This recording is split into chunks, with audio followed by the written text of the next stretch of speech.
బడుగు బలహీన వర్గాల జీవితాల్లో వెలుగును నింపిన మాజీ ఉప ప్రధాని డాక్టర్ బాబు జగన్జీవన్ రామ్ను ఆదర్శంగా తీసుకోవాలని రాజమండ్రి సిటీ ఎమ్మెల్యే ఆదిరెడ్డి శ్రీనివాస్ పేర్కొన్నారు. ఈరోజు మాజీ ఉప ప్రధాని బాబు జగన్జీవన్ రామ్ 118వ జయంతి సందర్భంగా ఏపీ ఎంఆర్పీఎస్ జిల్లా అధికార ప్రతినిధి దొండపాటి క్రిస్టోఫర్ మాదిగ ఆధ్వర్యంలో కో కన్వీనర్ అనపర్తి సురేంద్రబాబు మాదిగ పర్యవేక్షణలో భారత మాజీ ఉప ప్రధాని డాక్టర్ బాబు జగన్జీవన్ రామ్ 118వ జయంతి వేడుకలు చర్చిపేట చర్చిగేట్ ఎదురుగా ఉన్న డాక్టర్ బాబు జగన్జీవన్ రామ్ విగ్రహం వద్ద ఘనంగా నిర్వహించారు. ఈ కార్యక్రమంలో జిల్లా collector Keerthi Chekuri, joint collector Y Meghaswaroop, municipal commissioner Rahul Meena ఆయన విగ్రహానికి పూలమాలలు వేసి ఘన నివాళులు అర్పించారు. ఈ సందర్భంగా 100 మంది మహిళలకు చీరలు పంపిణీ చేసి కేక్ కట్ చేసి వేడుకలు నిర్వహించారు. ఈ కార్యక్రమంలో విగ్రహదాత రెడ్డి మనేశ్వరరావు, దొండపాటి సుధాకర్, యార్లగడ్డ అశోక్, కండవల్లి లక్ష్మి, ఆకుమర్తి చిన్నమాదిగా, గొంటిముక్కల అజయ్ బాబు, జార్జ్ యాంటోనీ, పెందుర్తి సునీల్, ముప్పిడి రాజు, తగరం సురేష్, బోయినపల్లి సుందరయ్య, బేతాల వెంకటేశ్వరరావు, తుత్తరపూడి రమణ, మల్లవరపు కృష్ణారావు, దొండపాటి నాగరాజు, పలివెల రాజు, అనపర్తి రాజేష్, బొడ్డపాటి సూరి, దొండపాటి పండు, బొల్లిపో సుధా, రెల్లా అంజిబాబు తదితరులు పాల్గొన్నారు.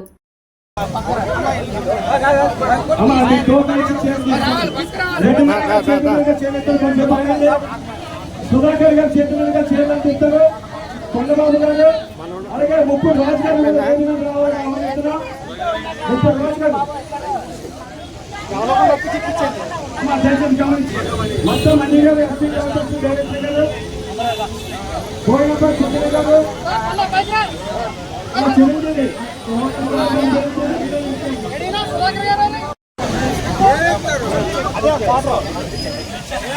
వెనక్కి కొద్దిగా కొద్ది వెనక్కి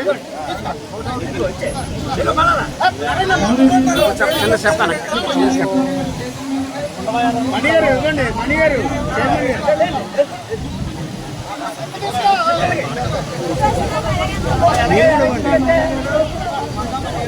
ఆవిడతో కూడా అమ్మా రావాలా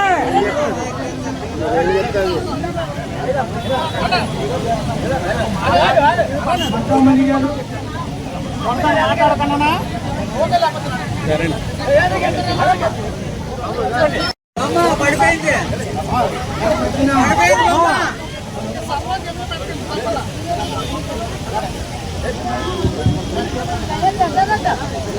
హలో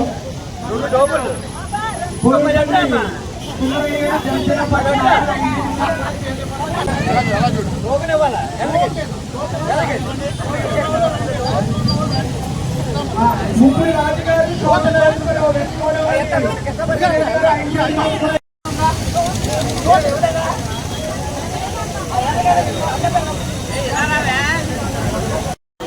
సీనియర్ లైన్ అడగలుగుతారు. Senior line అడగలిపోతారు.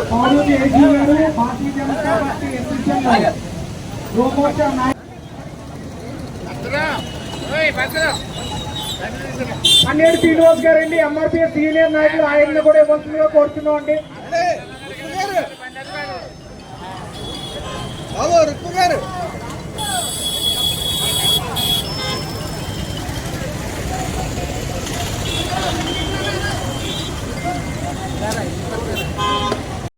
స్వాతంత్ర సమరయోధులు, గ్రేటెస్ట్ ఇండియాస్ లీడర్స్ బాబు జగజీవన్ రామ్ గారి జయంతి వేడుకలు మనం ఈరోజు రాష్ట్ర వేడుకగా మనం జరుపుకుంటున్నాము. ఆయన మన భారతదేశానికి లేబర్ మినిస్టర్గా, తర్వాత యూనియన్ అగ్రికల్చర్ మినిస్టర్గా గ్రీన్ రెవల్యూషన్ టైంలో, అదేవిధంగా 1971 వారు డిఫెన్స్ మినిస్టర్గా కూడా పనిచేశారు. ఇదే కాకుండా ఆయన బీహార్లో పుట్టడము, ఆయన చైల్డ్హుడ్ అంతా కూడా చాలా డిస్క్రిమినేషన్ ఫేస్ చేయడం జరిగింది. ఆయన ఎన్నో సామాజిక అన్యాయాలను తట్టుకుని దాన్ని ఎదుర్కొని దాన్ని ఫైట్ చేసి ఆయన జీవిత సందేశాన్ని ఆయన స్ట్రగుల్ ద్వారా ఆయన ఎడ్యుకేషన్కి ఇచ్చే విలువల ద్వారా మనందరికీ చూపించారు. ఆయన జీవితం నుంచి మనం అందరం ఈరోజు కేవలం విగ్రహానికి దండ వేయడంతో పాటు ఫోటోలు దండ వేయడంతో పాటు ఆయన సమాజంలో ఉన్న అన్యాయాలందరినీ ఎలా ఎదుర్కొన్నారు, ఎలా ఫైట్ చేశారు అందరికీ మొత్తం వల్నరబుల్ సెక్షన్స్ అందరికీ కూడా ఓటు హక్కులు కల్పించమని 1930s పోరాడారు. అలాగే మొత్తం వల్నరబుల్ సెక్షన్స్ అందరికీ కూడా సామాజికంగా పొలిటికల్గా కూడా రిప్రజెంటేషన్ ఉండాలి అని ఫైట్ చేసిన వ్యక్తుల్లో ఒకళ్ళు. సో అదే విద్య యొక్క ఇంపార్టెన్స్ గురించి ఫైట్ చేసిన మనుషులు ఒకళ్ళు. ఆయన స్కూల్కి వెళ్ళినప్పుడు కానీ ఆయన స్కూల్లో చదువుకున్నప్పుడు కూడా దళితులకి సెపరేట్గా మంచినీళ్ళు ఇవ్వడము ఇవన్నీ చూసి ఆయన గుడ్డ బద్దలు కొట్టడం. తర్వాత ఆయన స్కూల్లో అప్పటి నుంచి కూడా ఒకటే గుండెను పెట్టడం.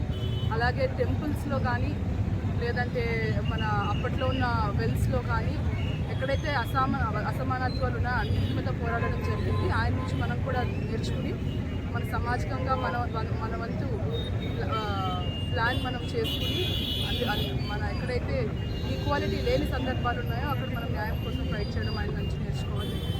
అది మనం ఈరోజు ఆ మెసేజ్ మనం తీసుకెళ్తామని కోరుకుంటూ మేడం కల్తీపాలకు సంబంధించి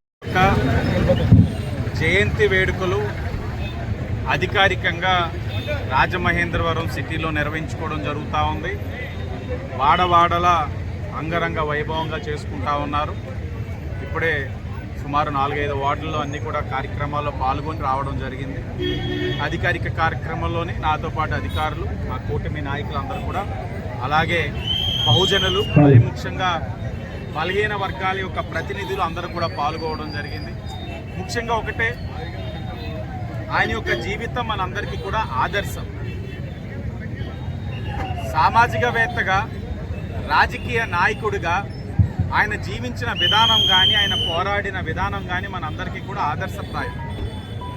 ఈరోజు ఆయన తీసుకున్న నిర్ణయాలు ఒక రాజకీయ నేతగా ఎంతోమంది బలహీన వర్గాల యొక్క అభ్యున్నతి కోసం కృషి చేసి ఉన్నాయి. కార్మిక కర్షక లోకానికి ఆయన చేసిన సేవలు మరవలేనివి. సమాజంలో అసమానతలు తొలగించడానికి ఆయన చేసిన కృషిని ఎప్పుడు కూడా స్మరించుకుంటూ ఉండాలి. విగ్రహానికి జయంతి నాడో వర్ధంతి నాడో నివాళులు అర్పించడం కాదు. నిజమైన వారసులంటే బాబు జగజ్జీవన్ రామ్ గారిని స్మరించేవారైతే, అభిమానించేవారైతే ఆయన యొక్క జీవితాన్ని ఆచరణలో పెట్టడానికి ప్రయత్నం చేయాలి. సమాజంలో అసమానతల్ని తొలగించడానికి కృషి చేయాలి. అదే అసలైన నివాళని ఈ సందర్భంగా తెలియచేస్తూ, కూటమి ప్రభుత్వం బలహీన వర్గాల యొక్క అభ్యున్నతి కోసం కృషి చేస్తూ ఉంది, కట్టుబడి ఉంది. మా యొక్క పార్టీ వ్యవస్థాపక అధ్యక్షులు అన్న నందమూరి తారక రామారావు గారు, బాబు జగజ్జీవన్ రామ్ గారు కలిసి ఉన్న వీడియో ఎప్పుడు కూడా మాకు వస్తూ ఉంటుంది. ఇద్దరు కూడా కౌగులించుకున్నది, నా ప్రియ మిత్రుడు ఆయన సంబోధించడం ఎన్టీ రామారావు గారు. అంటే వారందరూ కూడా ఒక మంచి ఉన్నతమైన ఆలోచనతో, రాజకీయం అంటే, నాయకుడంటే పదవులు పొందిన వాడి అందరూ నాయకులు అయిపోరు.